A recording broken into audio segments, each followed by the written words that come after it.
একটি বিস্ফোরণে পরিণত হয়েছে। শুধু বিস্ফোরণ, বাংলাদেশে ইস্কনের বিস্ফোরণ ক্যান্সারে পরিণত হয়েছে।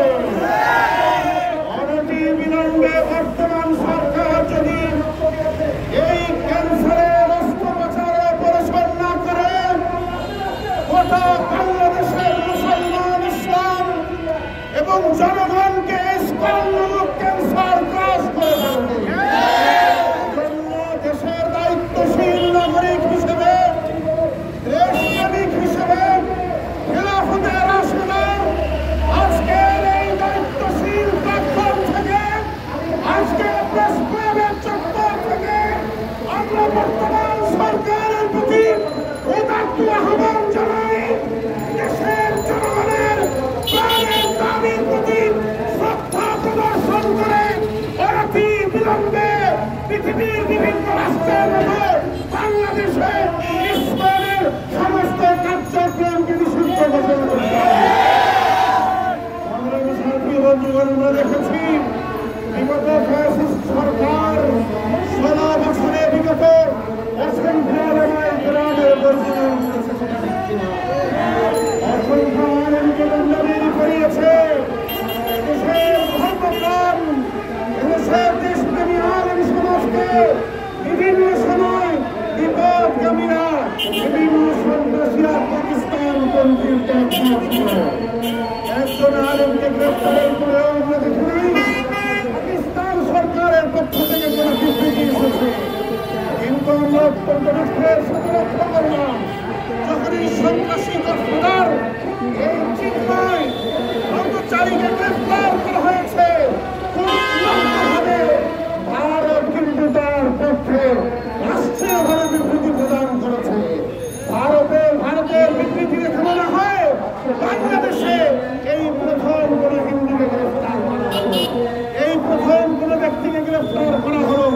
এর আগে বাংলাদেশে আর কোন গ্রেফতার হয়।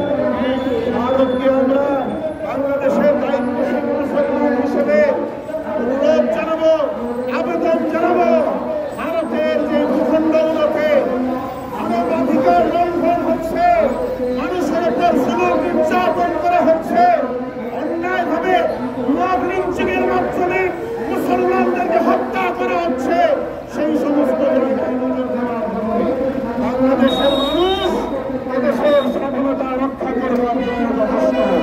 বাংলাদেশের জনগণ দেশ কিভাবে রক্ষা করতে হয়, দেশ কিভাবে রক্ষা করতে হয় মাত্র 3.5 মাস আগে আবার বাংলাদেশের জনগণ দেশ বিরোধী, দেশের স্বাধীনতা সার্বভৌমত্ব বিরোধী, ইসলাম মুসলমান বিরোধী, দেশের উন্নতি অগ্রগতি বিরোধী একটি এজেন্ডাকেও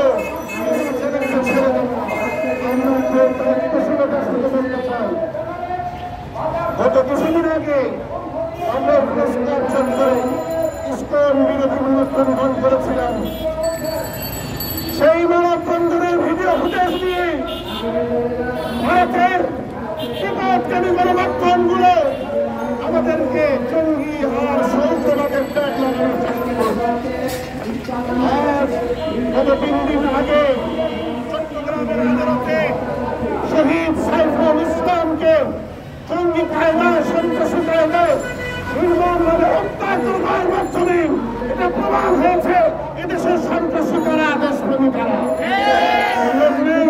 সমস্ত সন্ত্রাসী গোষ্ঠী জবাব এবং শুধু বিশ্বের গ্রেপ্তার নয়, সমস্ত ইসলামের কার্যক্রম নিষিদ্ধ না হওয়ার পর্যন্ত দেশের জনগণ রাজপথে আন্দোলন চলবে, সংগ্রাম চলবে, রাজপথে ইসকন এবং দেশ বিরোধী ষড়যন্ত্রকারীদের বিরুদ্ধে বিভিন্ন ধরনের কর্মসূচি চলবে। প্রয়োজনে আত্মহত্যা রক্তের মাধ্যমে রাজপথকে রঞ্জিত করে হলেও ইসকনকে বাংলার জন্য নিষিদ্ধ ঘোষণা এর দাবি আদায় আমরা করেই ছাড়বো।